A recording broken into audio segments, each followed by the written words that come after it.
Hi there, Juleka here.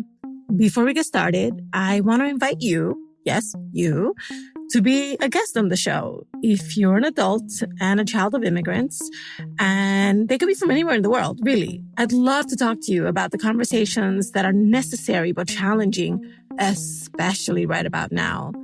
So whatever you're all getting into, I want to know about it. Politics, money, holidays, marriage, kids, everything. So send me an email directly at juleka@lantiguawilliams.com and we'll get you on the show. I can't wait to hear from you.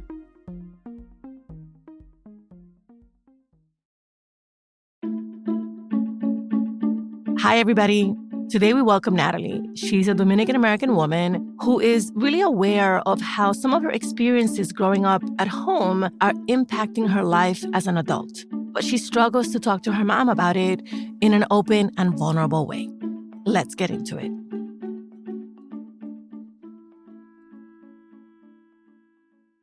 I'm Nathalie Peña. I use she, her, ella pronouns. I am from Washington Heights, aka Little Dominican Republic in New York City. And growing up, I called my mom and dad Mamí and Papí. I was a very shy and super introverted kind of a loner child. And I still very much am that kind of person. As a child, I was very on my own, like always reading a book. I had a very difficult time getting close to people, even if it was somebody like my mom. I never really took advantage of having her always nearby to talk about my feelings or things that I was going through in school, because I wasn't really a person that to share my emotions too much. Recently, I was hanging out with my mom at a Chipotle of all places, just having lunch, gossiping about family things. We were talking about a specific group of relatives and their parent-child relationship. And it made me think about intergenerational trauma and how you're raised really shapes who you are. She kind of disagreed a little bit or didn't really understand what that really meant. She kind of laughed about it. And not that I have personal experience with physical trauma, but I think everybody has some sort of our personalities, again, are shaped by how we're raised. So I just brought up to my mom, there were things that you said growing up that honestly affected how I look at things. For example, I always remember her saying, I don't have money for this, I don't have money for that, all that stuff. So I always grew up with a fear of never being able to have enough. I'm scared of making too much money. What do I do with it? I'm scared of not having enough. It was kind of a huge battle. So I mentioned that to her. And again, she was kind of being defensive. Oh, I didn't really say it that way. I was very specific with things that I couldn't afford. I tried my best, all of those things. And I was like, yeah, for sure. I completely agree. But I want you to know that the things you say have left a dent in my life. And this is how it's happened. And then, yeah, kind of similar to maybe a lot of other people is growing up with a single mom and experiencing a parent leaving has kind of amplified my need for structure. Another thing that comes to mind is I've never really seen my parents be emotional, cry or anything. And I would cry very easily. And I've always kind of seen it as a really bad thing to do. And I would always kind of beat myself up for it. Even to this day, I have a tough time expressing my feelings, and I avoid certain conversations because I know it might end up leading me to cry and things like that. I've always felt like I didn't fit in with my mom's side of the family specifically because I felt different. I was always the person at house parties with my family that wouldn't dance, and I would just kind of be in the corner just watching and observing things. And because my mom is such a has a childlike spirit and is always laughing, she would laugh about it, and I would kind of feel, oh, she's laughing at me, I'm doing the wrong thing, kind of I should be more like her. Now looking at it, I'm wondering if I was just trying to be like kind of a balance in the family or for my mom and like our relationship. Sometimes I feel like I parent her in a way. Had brought that up to her and she was kind of confused about it. She mentioned like, oh, but you can't just blame it all on me. Like, you know, also you had Papí there. Like he probably did stuff too. I was like, oh yeah, I'm not putting the blame on you. I kind of was getting a little heated with her at that point because I was like, I'm not telling you this for you to validate my feelings. I'm just trying to express to you like, this is how I feel. Well, she thanked me for expressing my feelings because she said, you've never opened up to me before about those specific things. I know who you are as a person, and I know these types of things are difficult for you. Her telling me that, it made me feel really good. And I was like, oh, wow, like I can actually do this with her, and maybe I can try it with other people in my family. I think she also holds things in. So I wonder who she has to talk things about. And I think about that every once in a while, but I haven't like kind of worked up the courage to be vulnerable again, to be like, hey, like, you know, I'm here to talk with you about whatever you want. Like, are you actually okay? And sometimes I think it is too late. I'm like, why am I starting this now? But even just having that one conversation, opening up a little bit, reminded me like this can actually feel good.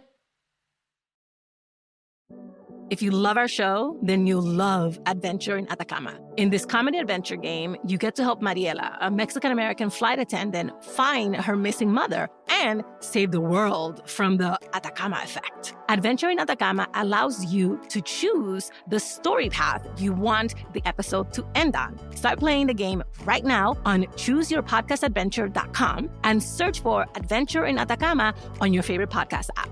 The entire show is also available in Spanish under the title Azafata en Atacama at chooseyourpodcastadventure.com/ES. Wherever you're listening to us right now, find Adventure in Atacama and enjoy the game.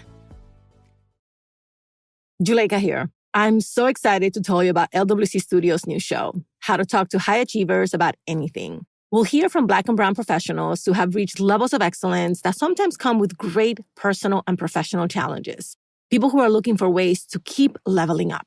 In 15-minute bi-weekly episodes, host Stevan Lewis, a licensed psychotherapist and coach, offers feedback and strategies on a range of topics, like the pressures of being an entrepreneur, the struggle to stay motivated, and the cost of fitting in. With empathy, candor, and a penchant for spot-on analogies, Stevan helps all of us high achievers navigate obstacles and figure out how to define success in our own terms. Here's the trailer for How to Talk to High Achievers About Anything. The first episode drops April 4th. What's up, everybody? I'm Stevan Lewis, a licensed psychotherapist. I specialize in working with individuals who reach levels of excellence that often come with great personal and professional challenges. I'm hosting a new show from LWC Studios called How to Talk to High Achievers About Anything. We'll hear stories from individuals striving to do big things. Who do I think I am to think that I could, also being a woman, also being Black, get in this industry and be in this industry and be able to support myself in this industry? People who are facing roadblocks. You know, when you keep getting the door closed, it's like, what is it about me? And who, just like you and I, are facing challenges from others and from within ourselves. I'm a high achiever. Things are supposed to come easy for me. And if this is hard, then maybe it's not my lane. I'll offer feedback and strategies so that together, we can all figure out how to achieve on our own terms. Subscribe or follow How to Talk to High Achievers About Anything from LWC Studios. And connect with us on Twitter at Talk2Achievers.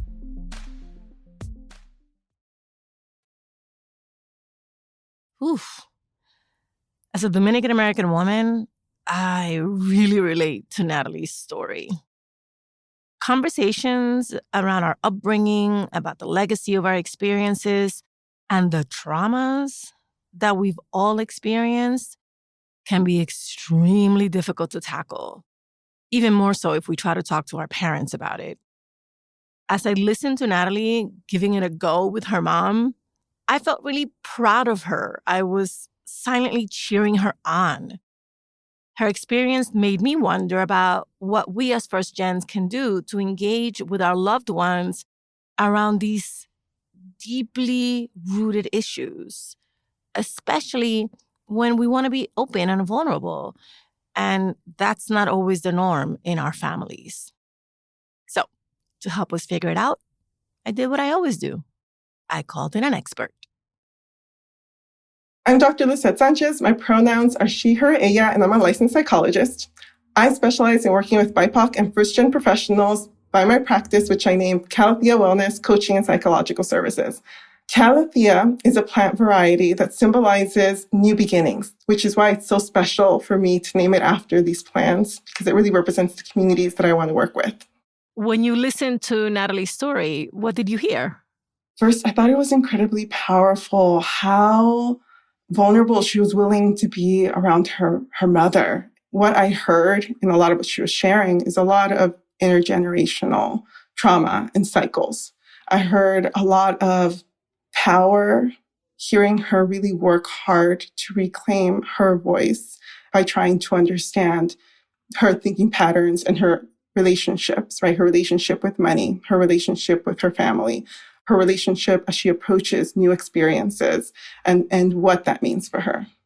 Take me through what the patterns are that you identified listening to her testimonial. One is a big pattern around silence. She spoke about how it is a challenge for her to begin to be more expressive and to really find her voice. And she identified as someone who's always been really introverted. But she also spoke on how she's learning to talk about her emotions and really finding her voice in that, and highlights how her mother, in her perception, she didn't really recognize her mother having that support or having a space where she can talk about her feelings. So that would be one big pattern. The other one I briefly mentioned earlier is that relationship with finances. And this is really common in a lot of children of immigrants, where there's a different relationship around, the value of money, what it means to an individual, and how we navigate it. There's something that often happens that I refer to and is commonly known as a scarcity mindset. You don't ever feel like you'll have enough. And so even when you're making a lot of money, there's always this fear of, how am I going to afford my bills? How am I going to pay this if I give myself an extra luxury?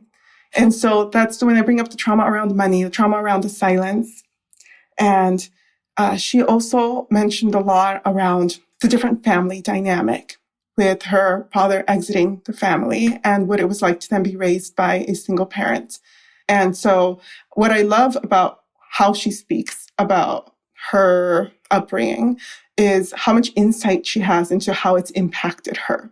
And so that's another way that she's breaking these different cycles, by just even having that insight and awareness and recognizing, because this happened to me, I'm somebody who benefits from having a lot more structure in my life. And by creating this structure, I'm challenging the narrative and I'm challenging these patterns of feeling stuck because I am in control.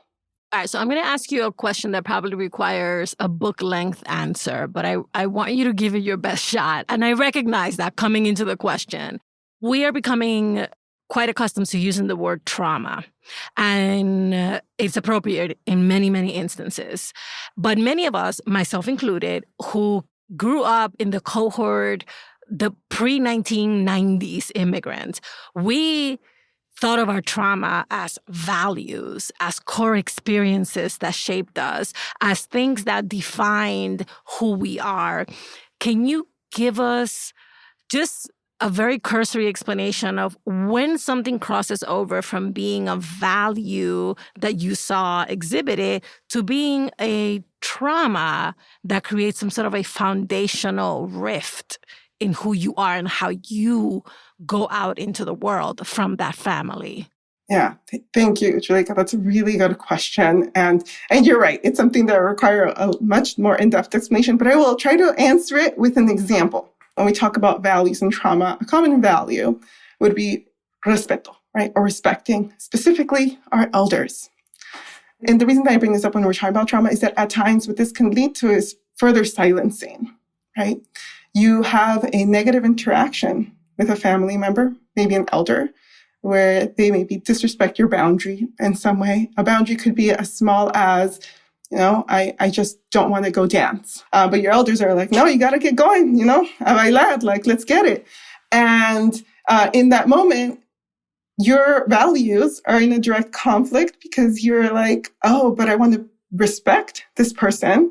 But your needs then, like you want to respect someone, but then your needs are not being met because your needs are that you don't want to dance. You don't want to do that, right?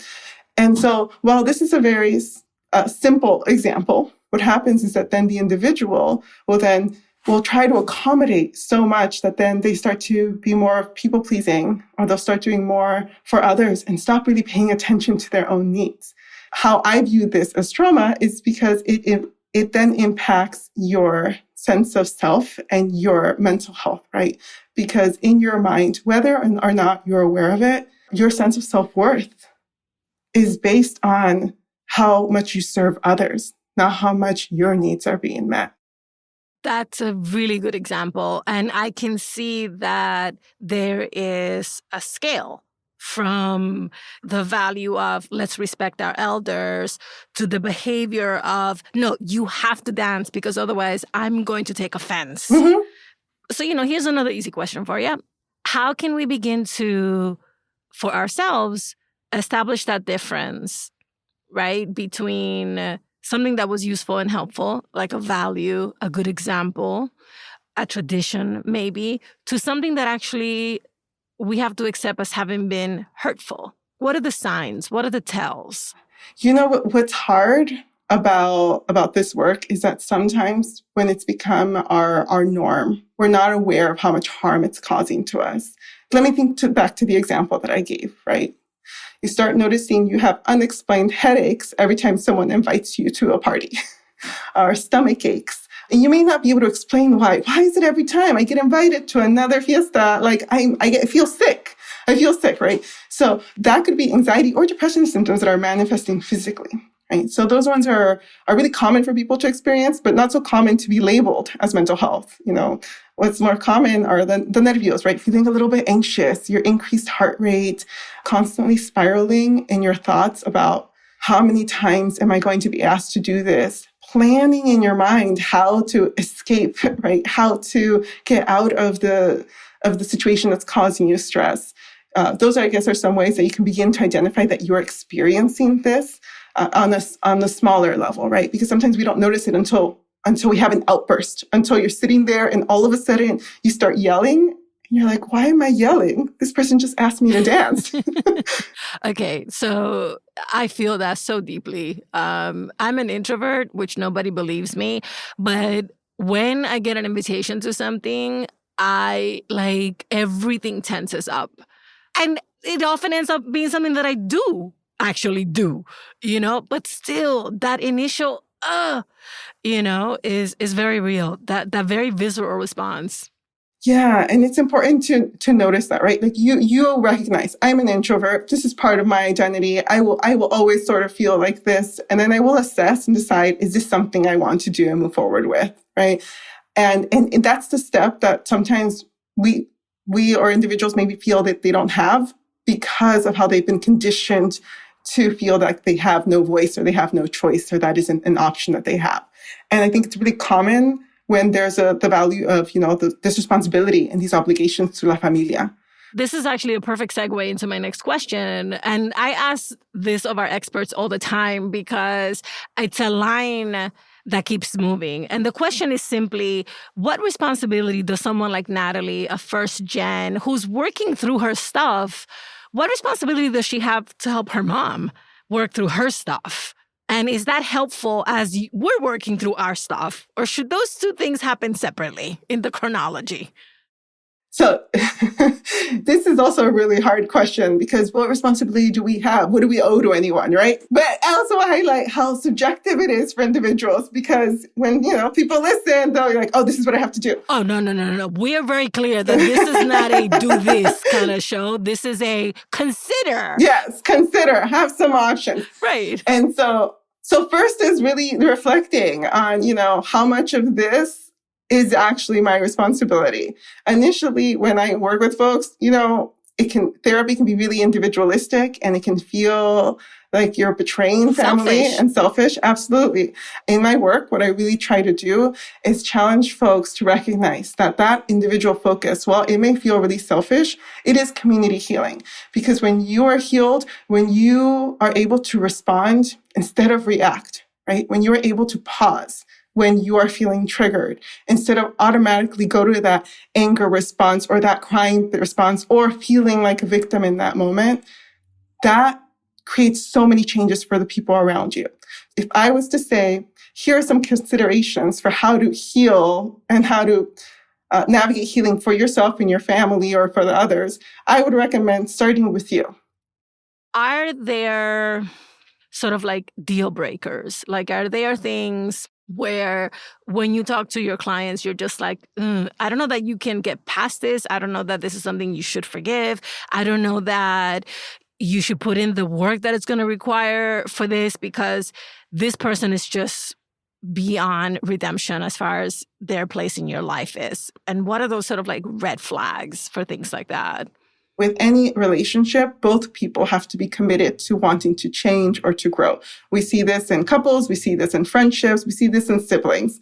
If only one person is trying to resolve the problem, you're talking to a wall. Nothing is going to change in that moment. But that doesn't mean that nothing will ever change. In my work, we have something that's called stages of change. When someone is ready. And sometimes people are in the pre-contemplative stage, when they're just thinking about whether they're ready for a change or not. You want someone to be more in the action stage for that. So what this looks like for individuals, like with families, if you find that you set a boundary and you set a boundary and you set a boundary and it's continuously disrespected, you have to find a different way to set this boundary for yourself.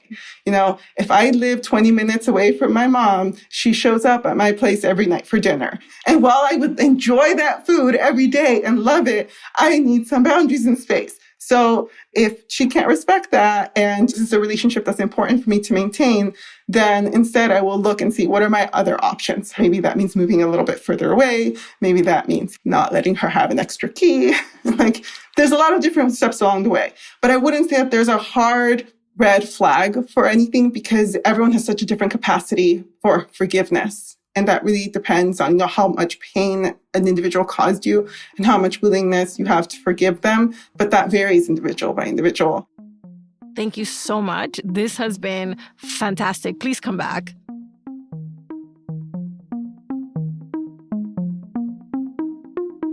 All right, here's what we learned from Dr. Lisette today. Notice unhelpful patterns. The first step to breaking a negative cycle is self-awareness.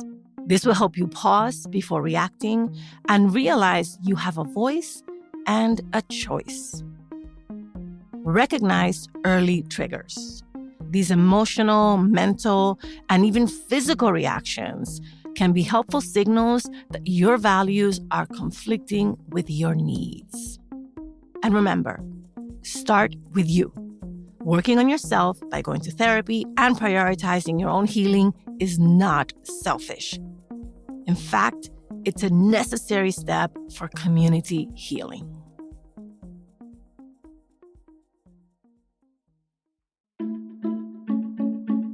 Thank you, as always, for listening and for sharing us. How to Talk to Mamí and Papí About Anything is an original production of LWC Studios. Virginia Lora is the show's producer. Kojin Tashiro is our mixer. Manuela Bedoya is our marketing lead. I'm the creator, Juleika Lantigua. On Twitter and Instagram, we're at Talk to Mamí Papí. Bye, everybody. Same place next week.